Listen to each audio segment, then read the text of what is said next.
ভাই নোংরামি চরম সীমাতে পৌঁছেছে। হাসিন দিলরুবার রিভিউ করেছিলাম আমি, এবং ওটা বোধহয় আমার চ্যানেলের 3rd বা 4th ভিডিও বোধহয় ছিল, ঠিক আছে। তখন আমি জাস্ট চ্যানেল আরম্ভ করেছি, ঠিক আছে। রাধে দেখেছিলাম, তারপরে একটা ইংলিশ ফিল্ম দেখেছিলাম আর্মি অফ দ্য ডেড, তারপরেই বোধহয় হাসিন দিলরুবার রিভিউ করেছিলাম। তোমরা ওই রিভিউটা একবার গিয়ে চেক করে আসবে, ঠিক আছে। তখন আমি কি করে বসতে হয়, কি জামা পরে বসতে হয়, কিচ্ছু জানতাম না, কিচ্ছু বুঝতাম না, ঠিক আছে। এবং আমি আজকে হাসিন দিলরুবার পার্ট 2 এর ট্রেলারটা দেখার পরে আমি আমার ওই ভিডিওটা দেখছিলাম, সেই লেভেলে আমার হাসি পাচ্ছিল। যাই হোক, হাসিন দিলরুবার পার্ট 2, ঠিক আছে, ফির আই হাসিন দিলরুবার, সেটা ট্রেলার নিয়ে কিছু কথাবার্তা হবে।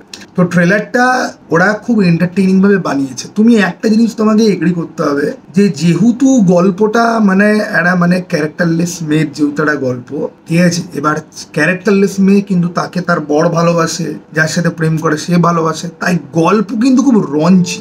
এবং চটি বই তোমাদের কেউ কেউ নিশ্চয়ই পড়েছো, ঠিক আছে। আমি ছোটবেলাতে ড্যাম শিওর যে চটি বই যার মধ্যে অশ্লীল দেওর ভাবি যা ননদ এসব গল্প টল্প থাকতো, এই সিনেমার গল্প হচ্ছে কি পুরোপুরি ওই স্ট্যান্ডার্ডে, ঠিক আছে। কিন্তু আমি হচ্ছে গিয়ে যে গল্পের লেভেল দেখে, মানে প্রথম সিনেমাটাতে ইট ইজ লাইক বাংলা চটি বইকে তো অনেক আগে ফেল করিয়ে দেবে, ঠিক আছে। এবার হিন্দিতে নাকি এগুলো পাল্পের আন্ডারে আসে। শিয়ালদা স্টেশনে তোমরা যদি কোনোদিনও দূরপাল্লার ট্রেনে করে কোথাও ধরো যাচ্ছ, দার্জিলিং ফার্জিলিং, দেখবে ওই যে বুক স্টলগুলো থাকে না, চলমান বুক স্টলগুলো নিয়ে সিঁড়ির র্যাকের ইয়েতে করে যায়, সেই র্যাকগুলোর মধ্যে তোমরা দেখবে যে এরকম হিন্দিতে বই লেখা পাওয়া যায়। এখন আমি হিন্দি পড়তে পারি না, কোনো প্রশ্নই ওঠে না পড়ার, আমি পড়িনি। এটা নাকি কোন বইয়ের ওপর নাকি পেজ ফেস আমি দেখছিলাম উইকিপিডিয়াতে। তো যাই হোক, প্রথম পার্টে গল্প কি ছিল, যে ওর বরের সাথে ওর বিয়ে ঠিক হবে, বিক্রান্ত মাসির সাথে তাপসী পান্নুর হয়ে গেছে বিয়ে ঠিক। এবারে দুজনের মধ্যে ঝামেলা হবে, তারপর হর্ষবর্ধন রানের ক্যারেক্টারটা আসবে, তার সাথে একদম মাখামাখি প্রেম টেম করার পরে বিক্রান্ত মাসি জানতে পেরে বউকেই মেরে দেওয়ার চেষ্টা করবে।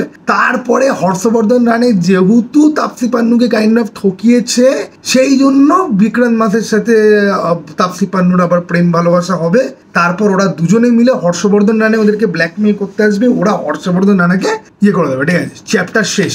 এবং জিনিসটা এরকম ভাবে পোট্রে হবে যে বিক্রান্ত মাসেও মারা গেছে, ঠিক আছে। তো এবারে কি হবে তার হচ্ছে ট্রেলার দেখলাম, ট্রেলারের গল্প দেখে যা বুঝতে পারলাম, যে বিক্রান্ত মাসের সাথে ওর জিনিসপত্র এখন চলছে লুকিয়ে চুরিয়ে চোরাগোপ্তা ভাবে, বাট সেটাও খুব একটা হ্যাপিলি নয়, কারণ আবার আরেকটা ক্যারেক্টার আসছে যাকে দেখে তো গোবেচারা মনে হচ্ছে, ভিকি কৌশলের ভাই সানি কৌশল। বাট তোমরা যদি ট্রেলারের মধ্যে যদি দেখো না, দেখবে একটা নদী বা জলার মধ্যে একটা হ্রদ মতো জায়গায় নৌকা করে নিয়ে যাচ্ছে, এবং তাপসী পান্নু তাকাচ্ছে জলের দিকে, এবং জলের তলাতে কুমির রয়েছে। তো সানি কৌশলের ক্যারেক্টারটাকে ট্রেলারের মধ্যে যতটা শুরুর দিকে ইনোসেন্ট মনে হবে, তারপরে দেখা যাবে যে তার সাথে তো পুরো হেড অন কলিশন চলছে আমাদের বিক্রান্ত মাসের ক্যারেক্টারটা। এবার দুজনেই ইনোসেন্ট কাইন্ড অফ, কিন্তু দুজনেরই আবার ডার্কার সাইড রয়েছে, যারা লিটারালি এই মেয়েটার জন্য সাইকোটিক হয়ে যাবে। এবং ট্রেলারের মধ্যে কিছু কিছু জায়গাতে আমি খেয়াল করলাম যে মারামারি ফাড়ামারি হচ্ছে এদের দুজনের মধ্যে, দুজন দুজনকে ডায়লগ ফায়ালগ বলছে। তো আবার এই মহিলার জন্য,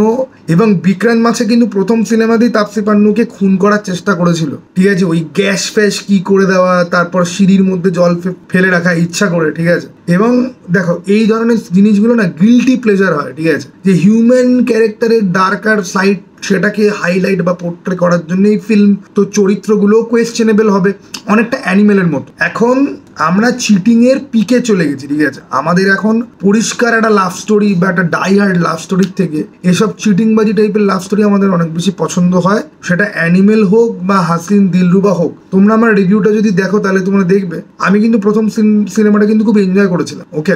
এখন 3 বছর আগে আমাকে সম্পর্ক নিয়ে সিরিয়াসলি ভাবতে হয়নি, সেই জন্য আমার কাছে তখন আমি এই অ্যাঙ্গেলের সিনেমাগুলোকে দেখতামই না। আজকে আমি এমন একটা এজে এসে দাঁড়িয়ে গেছি যে 2 দিন বাদে আমাকে না চাইতেও হয়তো সংসার করতে হবে। তো এই সময় না সম্পর্ক, চরিত্র, যুগের কি হাওয়া চলছে, এগুলোর ছাপ আমার কথাবার্তাতে দেখতে পাবে, যেগুলো কিন্তু আমার আগের রিভিউটার মধ্যে দেখবে তোমরা নেই। এবার তাপসী পান্নুর এই যে ক্যারেক্টারটা, ঠিক আছে, এইরকম একটা ক্যারেক্টারকে যতই বেশি মজা লাগুক না সিনেমাতে দেখতে, রিয়েল লাইফে তোমার বউ যদি এরকম হয় না, তোমাকে ঝুলে পড়তে হবে, তোমাকে সুশান্ত সিং রাজপুত ওয়ে কিন্তু তোমাকে আপনাতে হবে। এবং এইসব কেস তো প্রচুরই হচ্ছে। আমি গতকালই ফেসবুকে একটা ঘটনা শেয়ার করেছি, ঠিক আছে? একটা ছেলে, সে অসুস্থ 9 বছর ধরে, তার বউ প্রথমে 30 লাখ টাকা চেয়েছিল, এখন 50 লাখ টাকা যাচ্ছে, এবং আলাদা করে মান্থলি তাকে মেনটেনেন্স পে করতে হবে। সেই ছেলেটা প্রায় মরো অবস্থাকে, তার বউ তাকে টর্চার করছে এরকম ভাবে। আমাদের দেশে কিন্তু এখন যারা বিবাহিত পুরুষ, তাদেরকে বাঁচানোর জন্য কোনো ল তো নেই।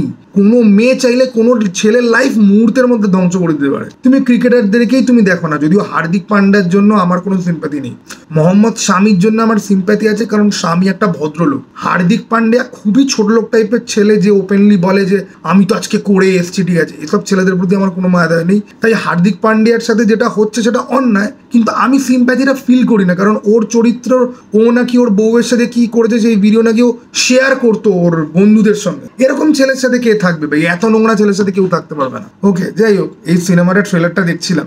এবার একজন মহিলাই গল্প লিখছে, কণিকা ধিলান খুব ভালো রাইটার, তিনি এই সিনেমার গল্প লিখছেন। নাও দ্য থিং ইজ, তোমরা যদি একটুখানি ঠান্ডা মাথায় যদি ভাবো, তাহলে সন্দীপ রেড্ডি ভাঙ্গা কিন্তু ছেলেদের ডার্কার সাইডটাই তুলে ধরে, যে একটা ছেলে কতটা অ্যাবিউসিভ হয়, কতটা টক্সিক হয়। সে আর তার বউকে ভালোবাসি করে তারপরে গিয়ে আবার অন্য একটা মেয়ের সাথে দিব্যি ঘুমিয়ে পড়ছে বাবার এক্সকিউজ দিয়ে। তো কণিকা ধিলানি কি ঠিক সেরকম ভাবে মেয়েদেরকে মানে এক্সপোজ করছে?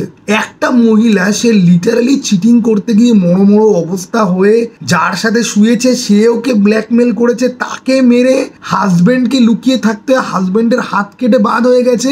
এত কিছুর পরেও তাপসী পান্নু আবার অন্য একটা লোকের সাথে প্রেম করছে, সেই লোকের সাথে তার হাজবেন্ডের ঝামেলা হচ্ছে, আর পুলিশ স্টেশনে গিয়ে বলছে আমার বর আমাকে মারার চেষ্টা করছে।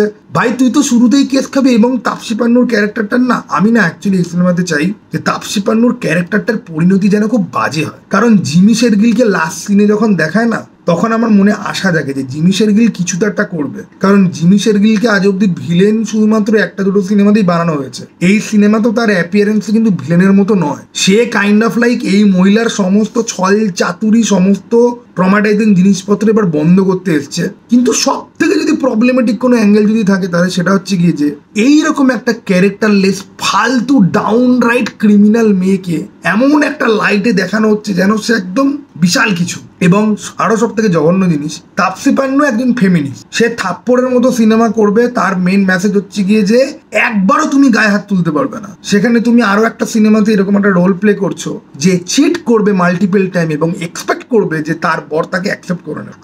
আর একটা বিশাল বড় প্লট হোল রয়েছে প্রথম সিনেমাটার মধ্যে, যে বিক্রান্ত মাসের যে ক্যারেক্টারটা, ঋষু বোধহয় নাম ছিল, ওর বাবা মার কি হলো? ওর বাবা মা কিন্তু খুব ভালো ছিল। ওর মার ক্যারেক্টারটাকে যদিও কমেডি রিলিফ হিসেবে ইউজ করা হয়েছিল, কিন্তু আমি লিটারালি আজকে ট্রেলার 2 দেখতে ভাবছিলাম যে ওর বাবা মা কি হলো। মানে একটা ছেলে না, এরকম একটা বাজে যদি বউ হয়, একটা ছেলে না পুরো ফেসে যায়। ফ্যামিলিকে চুজ করবে নাকি বউকে চুজ করবে? কারণ বউও তার ফ্যামিলি, এক্সটেন্ডেড ফ্যামিলিও বলা যাবে না। একটা ছেলের কাছে অ্যাকচুয়ালি পরিবার কে? তার বাবা মা আর সে, নাকি তার বউ বাচ্চা, ওইটা তার ফ্যামিলি। আমি এখন এমন একটা এজে দাঁড়িয়ে আছি যেখানে সম্পর্ক নিয়ে খুব সিরিয়াসলি ভাবতে হয়। যদিও আমি ডিসাইড করেছি যে আমি বিয়ে করবো না, কারণ আমার মধ্যে অনেক সিনিসিজম আছে এবং আমার চরিত্রেরও অনেক ফল্ট আছে, ঠিক আছে? আমার চরিত্রে প্রচুর ফল্ট আছে।